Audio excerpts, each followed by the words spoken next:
up on We Talk News this week, sold. The biggest cannabis trade show in the world, MJBiz Con, gets acquired by Emerald Holdings, one of the world leaders in trade shows. We talk with MJBiz CEO Chris Walsh. Plus, the DEA finally gives the green light to 2 cannabis companies for research, ending old misused 50-year monopoly. Montana opens for weed sales to adults and does over $1.2 million in sales in their first weekend. So, why is a cheetah smoking a joint in a PSA? The National Highway Safety Association message on driving under the influence of weed. Plus, why did Kansas pull Delta 8 from the shelves? All that and more. All of our state-by-state reports on cannabis from coast to coast on We Talk News next. Pro Cannabis Media Programming and PCM TV is supported by Revolutionary Clinics, Massachusetts' #1 medical dispensary where the patient comes first, and by Salient Systems for Video Surveillance. You've got regulations, Salient has solutions for your security needs. And by Accounting Buds, your #1 CPA specialist for the cannabis industry. And by Artery Pay, easy, cheap, fun, and legal, just like cannabis should be. We are Pro Cannabis Media.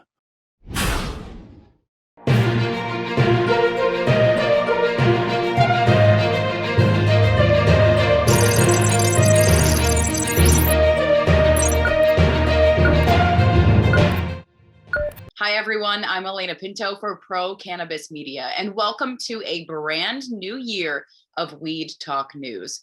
2021 failed to provide any significant movement on federal reform for the cannabis plant, but that hasn't stopped the movers and shakers of the industry from keeping momentum going toward the normalization of weed.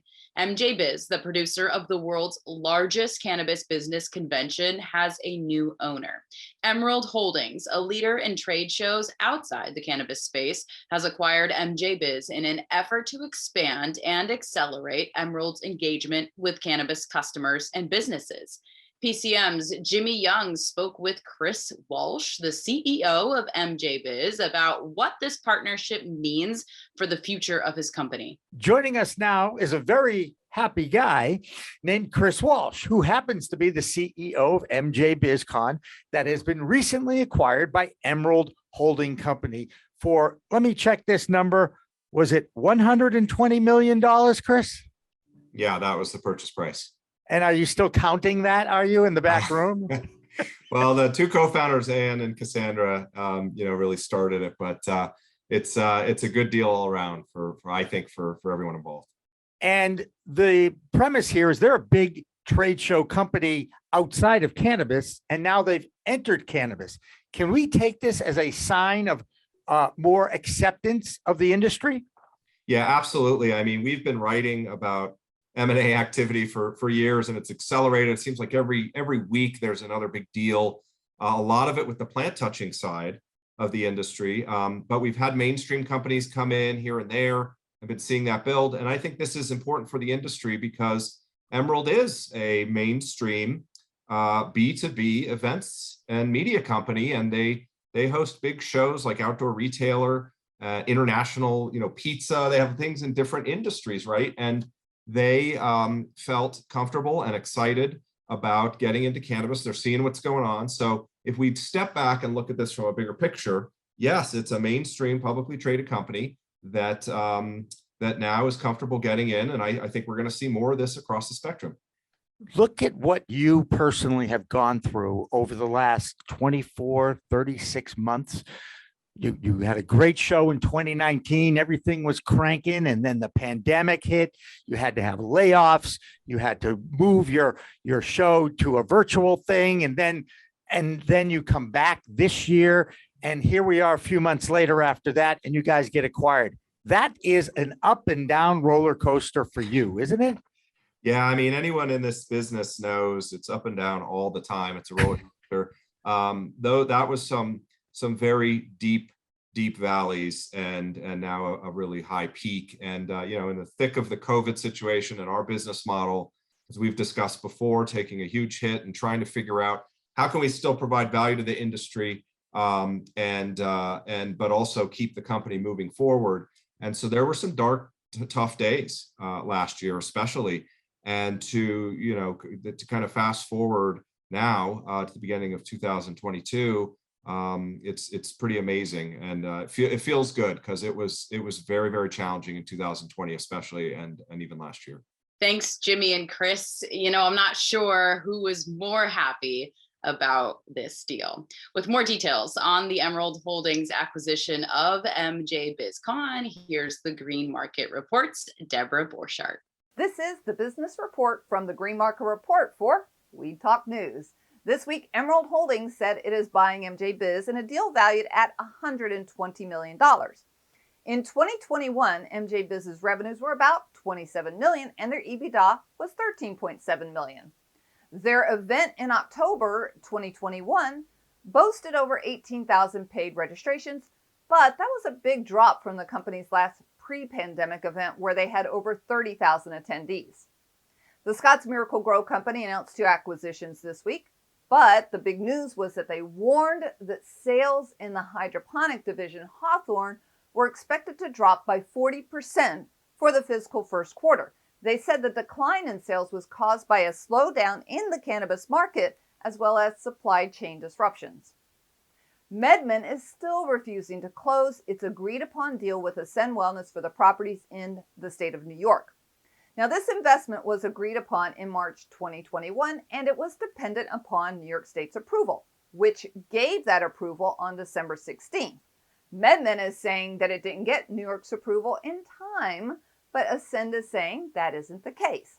Ascend is also accusing MedMen of not remaining compliant with New York's cannabis regulations. Grab your popcorn, folks. This one looks like it's going to be one to watch. And that's it for this week. I'm Deborah Borchardt with the Green Market Report for Weed Talk News. We're still waiting to see meaningful cannabis reform at the federal level in the United States, but there is change happening in the ways we research and look at weed. For more than 50 years, the University of Mississippi has been the only institution allowed to grow and research cannabis under the watchful eye of the feds. But that's all about to change. With that story and more from our nation's capital, here's Vote Pro Podcast's Phil Adams. Hi, Phil Adams here from Vote Pro Podcast, here with the Weed Talk News DC Report. A monopoly that has existed for more than 50 years has finally been broken. This week, 2 companies announced they've started growing and harvesting cannabis for research with the approval of the Drug Enforcement Administration. The Biopharmaceutical Research Company and Groff North America Hemplex have both received official DEA licensure to cultivate marijuana for study. Since 1968, only one facility at the University of Mississippi had been federally authorized to produce cannabis. In 2016, the DEA announced it would begin accepting applications for additional registered growers. Groff and BRC received approval of their applications last May. One of Capitol Hill's most widely recognized faces in the cannabis legal reform movement is moving on. Justin Streekel, federal lobbyist and political director for the National Organization for the Reform of Marijuana Laws, is stepping down to launch a new political action committee focused on advancing the legalization fight through elections. Streekel's years at NORML have been a watershed period that have seen unprecedented advancement in the cannabis legalization movement. Drawing inspiration from NORML's founder, Keith Stropp, Streekel says he continues to be guided by the principle that cannabis reform is, quote, only incidentally about marijuana, it's really about freedom. Streekel will be succeeded at NORML by Morgan Fox, former media relations director at the National Cannabis Industry Association. $10.4 billion. That's how much state tax revenues have been collected from legal cannabis sales since 2014. Starting with Colorado and Washington state, adult use legalization has expanded to 18 states today. With it, a windfall of state tax revenues for funding much needed public services and programs. As Karen O'Keefe, director of state policies at the Marijuana Policy Project, puts it, quote, This is in stark contrast to prohibition, which costs taxpayers billions of dollars each year to enforce. According to MPP, a significant portion of these revenues are going to support communities and local nonprofit programs that benefit people adversely impacted by the war on drugs. That's the Weed Talk News DC report for this week. I'm Phil Adams from Vote Pro Podcast. The state of New Mexico has issued its first adult use licenses for the sale of cannabis, while in Kansas, products containing Delta 8 have been taken off the shelves. Over the past 18 to 24 months, Delta 8 products, which are derived from hemp, but contain enough THC to get you high, have been sold illegally in the state. But now their Attorney General, Derek Schmidt, is making sure everyone in the state knows that selling Delta 8 is illegal. Now it's time for the Michigan Report with Rick Thompson. Hello, everyone. Welcome to 2022. This is the Michigan Report with Rick Thompson on Weed Talk News. Let's begin. Montana began selling adult use cannabis this past weekend. The limited release yielded more than $1.5 million from recreational purchasers. Montana has had a medical program for some time now. Together, the two programs netted nearly $2 million on Saturday and Sunday alone. Now, Montana has a 20% tax on recreational cannabis sales and a 4% tax on medical cannabis sales. Total together, the tax yielded more than $330,000 for the state's government to spend. Now, here's an unsurprising report, also out of Montana. Cannabis consumers are concerned that their supply of both medical and adult use cannabis will rapidly go away, disrupting the supply chain and forcing some consumers to return to the unregulated market for sales. Oh, it's messy here in Menominee. 4 companies were denied cannabis business licenses. 3 companies were given licenses. Each is either suing the city or defending the process of awarding the licenses. At issue is the supposed unfair application of policy and violations of the Open Meetings Act. Now, there seems to be some legitimate complaint here. It is necessary to construct a facility in order to gain the maximum points allowed in the city's scoring rubric. Yet Loom seem to get the max points even though they're just renovating an existing facility. Another company is just adding on to an existing building and they receive the maximum points allowed. Now, those who lost are pointing to what they term as secret meetings where the cannabis business requirements were discussed. Now, we know you can't do that according to Michigan law. And in the city of Warren, a judge made them throw out all of the approvals granted under similar violations. Now, fortunately for consumers of cannabis, other cities have their programs already launched and access to both medical and recreational cannabis is easy for them. Now, this is a battle between the corporations and the city, and it's going to get legal. Now, there'll be more to report on this story for sure. And in the final story today, is there fentanyl-laced cannabis in Michigan? Hell no, according to Pamela Lynch of Harm Reduction Michigan. She appeared on this week's Jazz Cabbage Cafe show. Harm Reduction Michigan works directly with addicts suffering with heroin, cocaine, alcohol, opioid, and fentanyl addiction. When asked if she'd ever seen or heard of cannabis laced with fentanyl, she was quick to answer, never.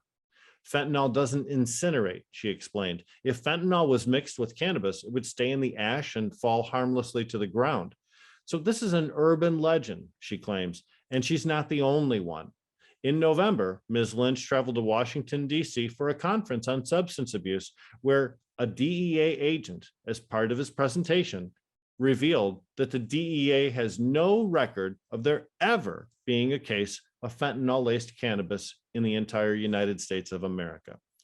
Now let's put this urban myth to bed and prevent the government from proffering such unproven and obviously incorrect propaganda ever again. And that's it for the Michigan Report with Rick Thompson on Weed Talk News. COVID-19 and its derivative Omicron virus continues to wreak havoc all over the United States. Some events have been canceled altogether, but CannaCon in New York City is expected to go off as planned. No such luck in Vermont, though, where multiple scheduled events have been postponed. Here's Jessie Lynn Dolan with an update on what's going on in the Green Mountain State. From Nurse Grown Organics and Vermont Cannabis Nurses, and this is the Weed Talk News Vermont Report. Due to all-time record high COVID numbers currently surging in Vermont, Vermont Cannabis Solutions law firm canceled their January luncheon and networking event scheduled for January 5th, updating folks on adult use licensing with an emphasis on preparing for provisional licensing. The second in a series of 3 informal, free, in-person events for those interested in possible adult use cannabis licensing collaborations hosted by Vermontawana is also canceled this week. The first maskless event in this series has added to the COVID numbers, including Vermontawana staff.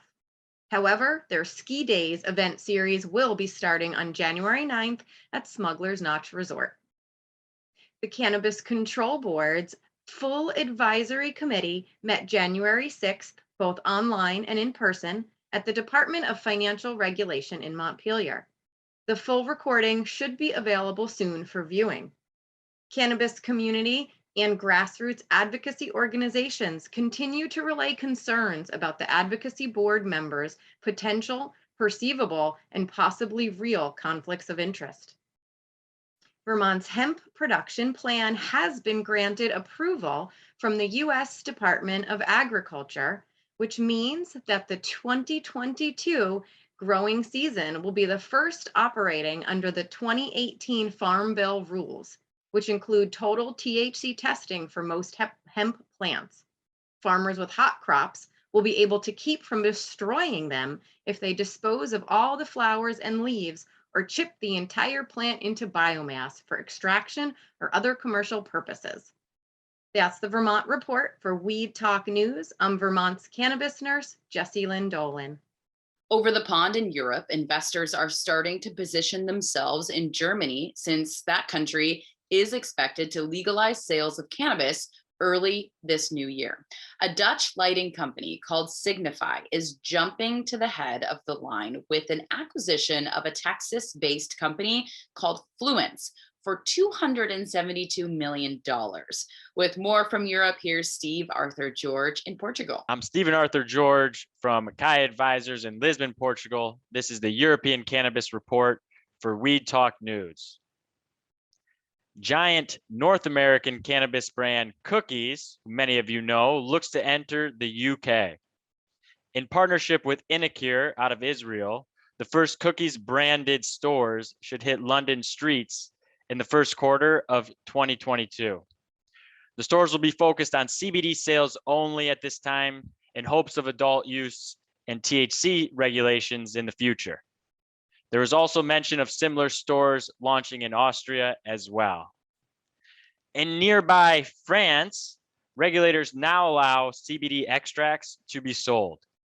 At the final hour of 2021, French regulators published new regulations for the sales of CBD extracts from industrial hemp production.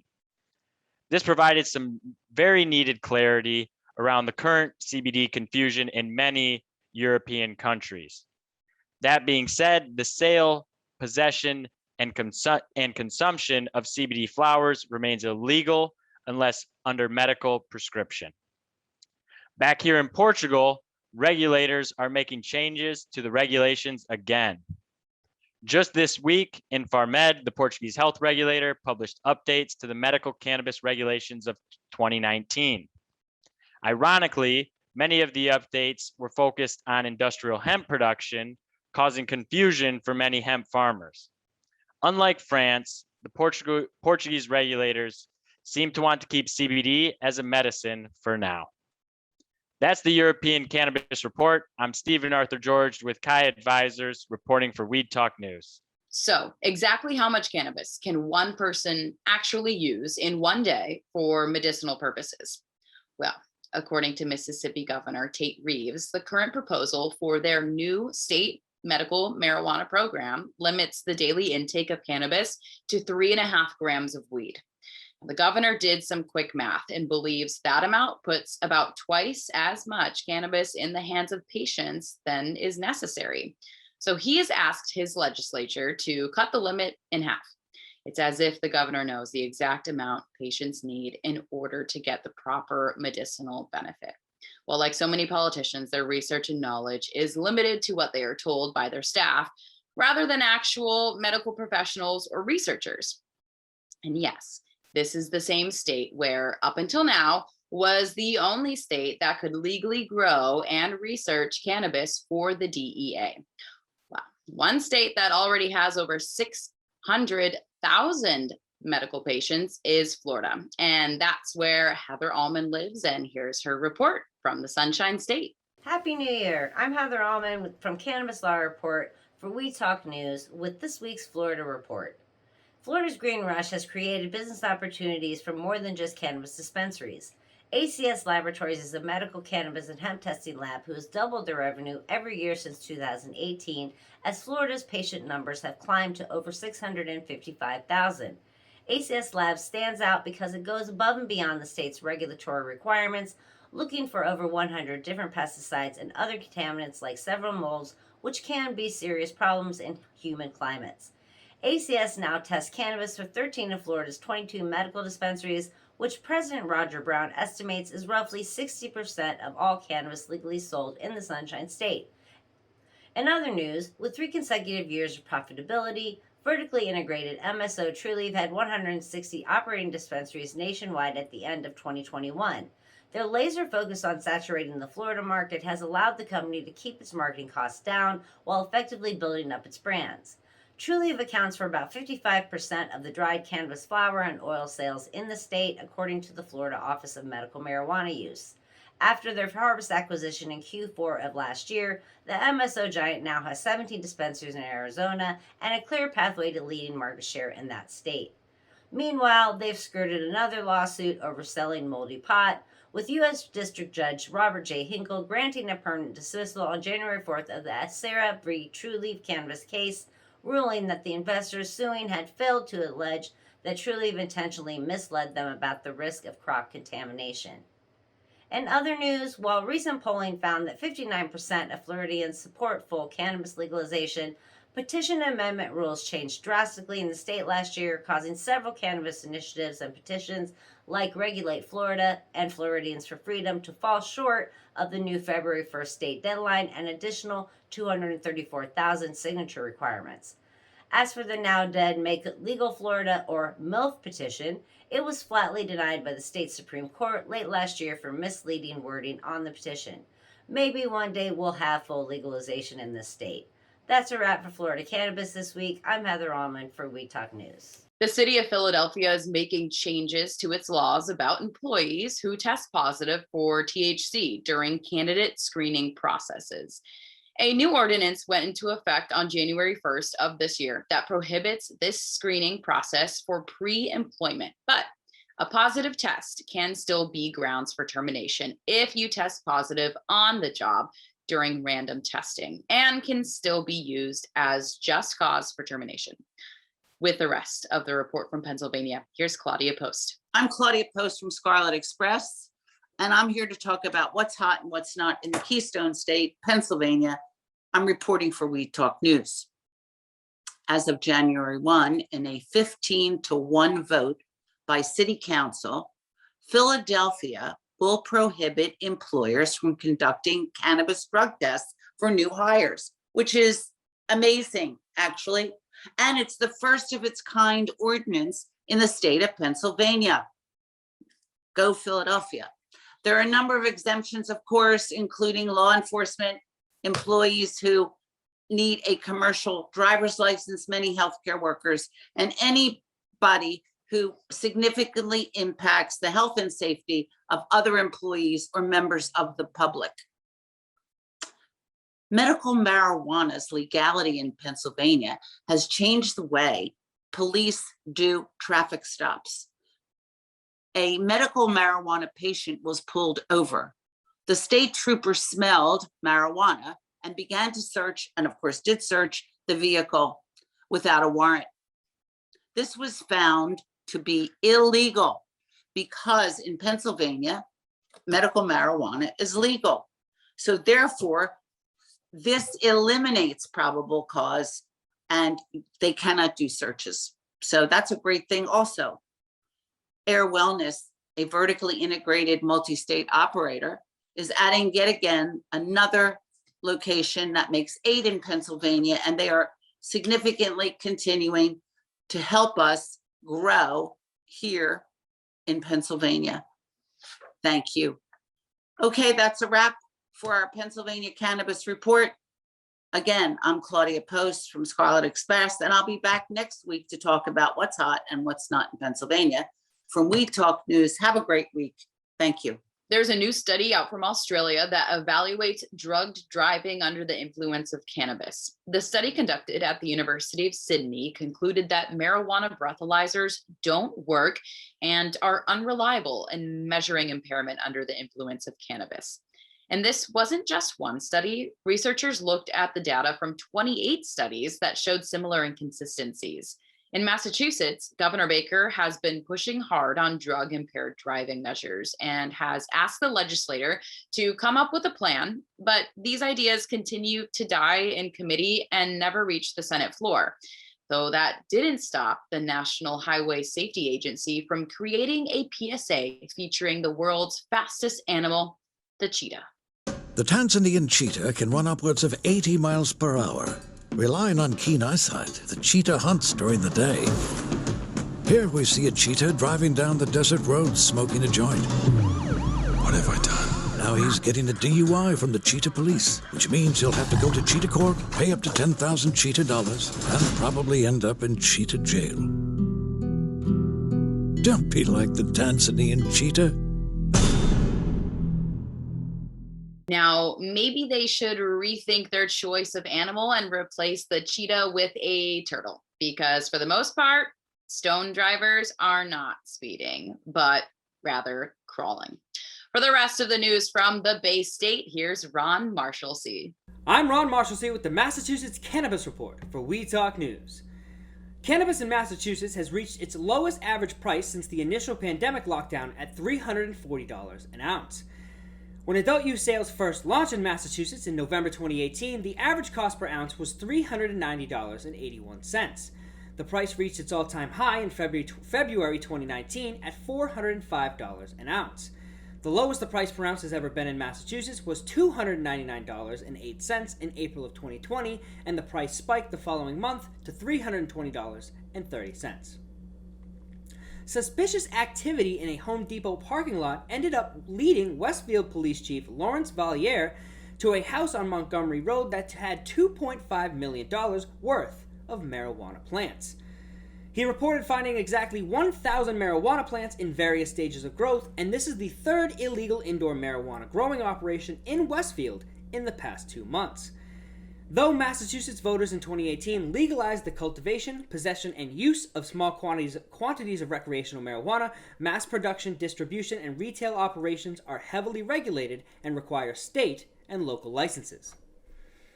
And finally, owners of Boston Bud Factory Incorporated Frank Daly and Carlos Sarno are seeking records about Springfield's cannabis business selection process after their application was turned down twice.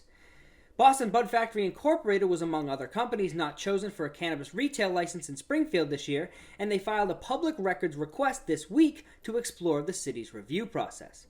The request, filed under the state public records law, comes after an internal audit of the city selection process found some scoring errors and said key documents were missing. Auditor Young No has stated despite the errors, the process was objective and fair. That's this week's Massachusetts Cannabis Report. For Weed Talk News, I'm Ron Marshalsea. Bay State Cannabis Report is supported by Holyoke Cannabis, Holyoke's finest cannabis recreational experience.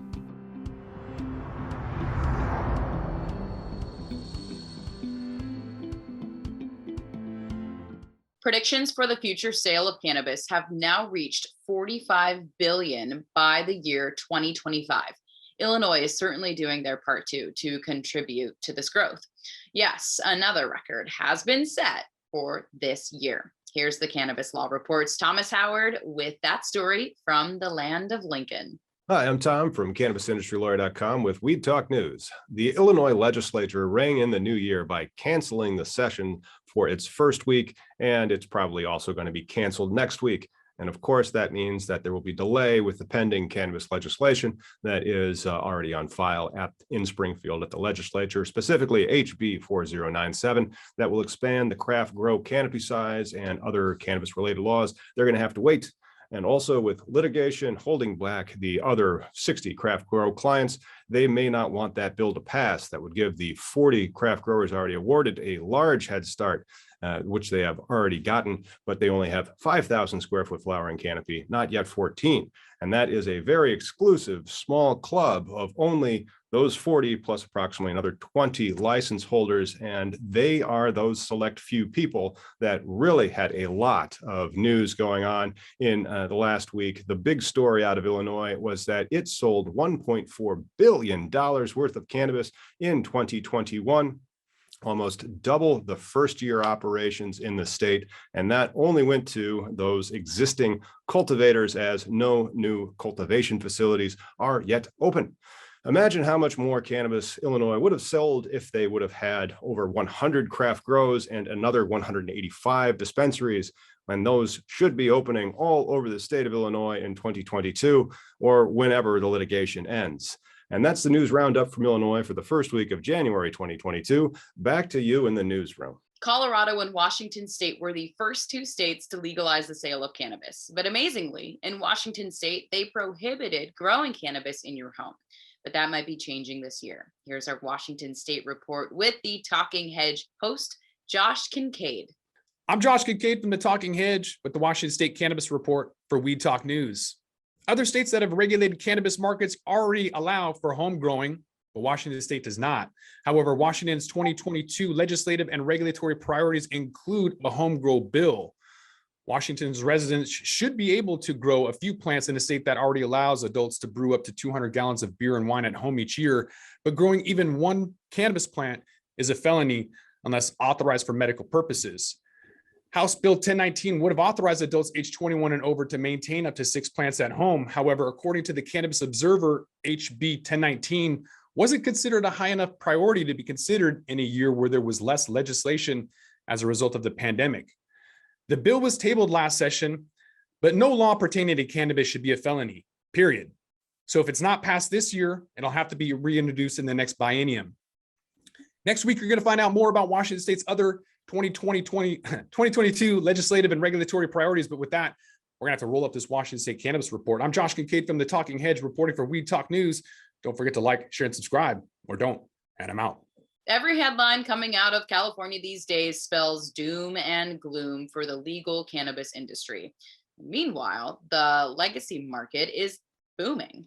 Is this state setting a good example for the rest of the country, or showing how state regulations can strangle it before it barely gets going? Christopher Smith from the American Cannabis Report has been covering this scene for years. Here's this week's California Report with Chris. Hey, thanks for the intro and Happy New Year. Here's the first California roundup for 2022 from Weed Talk News. The FDA's approved a CBD trial at UCLA. UCLA is not only the most competitive university in America to get into, it's also on the leading edge of cannabis research. The Food and Drug Administration has approved a clinical trial for a CBD-based drug to treat opioid use disorder. Opiates killed 100,000 Americans last year, so not a moment too soon. A study published last year found that cannabis legalization has led to a marked decline in the volume of opioids prescribed across Canada. And a 2019 study found cannabis use led to a 64% decline in opioid use for chronic pain patients. Ananda Scientific announced that its CBD drug called Nanthea ATL5 will be studied at the Jane and Terry Semel Institute for Neuroscience and Human Behavior. Excellent news. Let's get that show on the road. Why did some California cannabis farmers let this season's crop rot? By every estimate, more cannabis was grown in the United States in 2021 than ever before, says Forbes magazine, including an estimated 1 million pounds in California alone. But California's poorly planned regulations created cultivation capacity for 300% of California's demand. This oversupply has driven prices down so sharply, and taxes on the growers are so high at $154 a pound, that some growers in the world's largest single adult use market have refused to harvest this fall, leaving thousands of pounds of the world's best bud rotting in the fields. California, a market with so much promise, is a hot mess at the moment. So what's ahead? Top cannabis consultant Liz Rogan of Santa Barbara, California, says in an article that there are 3 trends to watch this year. One is increased mainstream use. Already, 38 states have legalized cannabis for medicinal uses and 18 have fully legalized, and hemp, of course, is legal in all 50 states. Rogan says there are more to come in 2022. An explosion of low-dose offerings. Increased mainstream use will lead to demand for lower-dose products as a way to ease into using. More new products, especially edibles, will be big sellers. And number 3, increase of medicinal use as an alternative to pharma. More than 3,500 peer-reviewed scientific papers were produced in 2020 alone, which will help to educate doctors and patients alike. And I'm Christopher Smith from the American Cannabis Report, sending peace and love and California good New Year's wishes for the Weed Talk News. Finally tonight, congratulations to the Cleveland School of Cannabis in Ohio. They unveiled a brand new campus this week in Independence, Ohio. The newly expanded campus boasts a total of 9,000 square feet of space. And this week, they held a big opening with a cooking exhibition prepared by their Director of Education, Nicole Phoenix, and fellow faculty member, Sue Whipple. The Cleveland School of Cannabis opened in January of 2017 and is the only state-approved school for cannabis education. They have graduated over 700 students and placed 60% of them in jobs. And that will do it for Weed Talk News for this week. I'm Elena Pinto, and remember, it's a whole new world of weed out there. Use it responsibly. Millionaire Henry Ford once told a skeptical attorney when questioned about his level of education, "I don't know the answer, but I know the guy who does." A tip of the hat to the power of intellect. A nation's formation begins with the knowledge imparted on its future leaders, who'll take the reins and continue the construction of a world's creations. No matter the industry or corner of the universe to be birthed, a world is born through the strength and knowledge of its workforce. The next industry to take us to new heights of prominence has arrived. With hundreds of thousands of jobs expected by the year 2020, those who pursue measures of market education will be those leading the way. It is fact that throughout our long and prosperous history as a global people, education builds nations.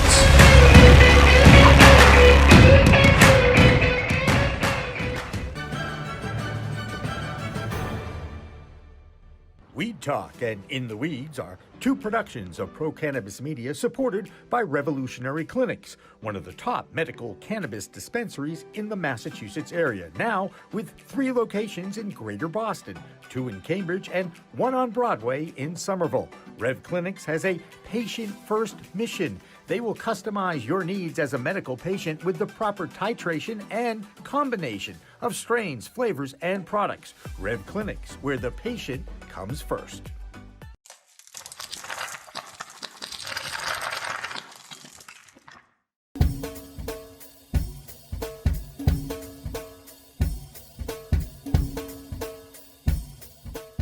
Difference is building a solution for that individual. Not just a custom, here's a box, here's a video, here's how you make your VMS. We custom design and custom build every situation for exactly what the customer needs. And we keep the costs low. We have multiple tiers, as far as what you're looking at on the cost side of things. If you want a one-time, where you just pay one initial cost, we have that. If you want to maintain your system and have the highest protection and highest capabilities and highest upgrades at all times, we have different plans for you. But we scale it so it's scalable and affordable 100%.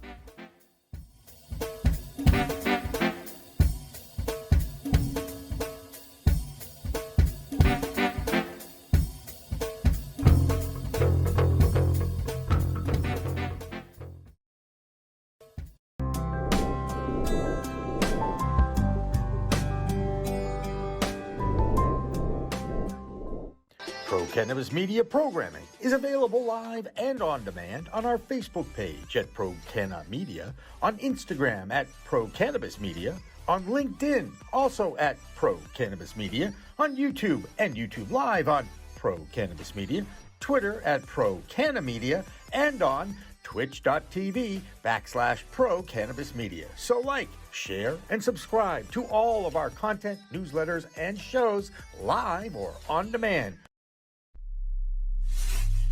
We are Pro Cannabis Media.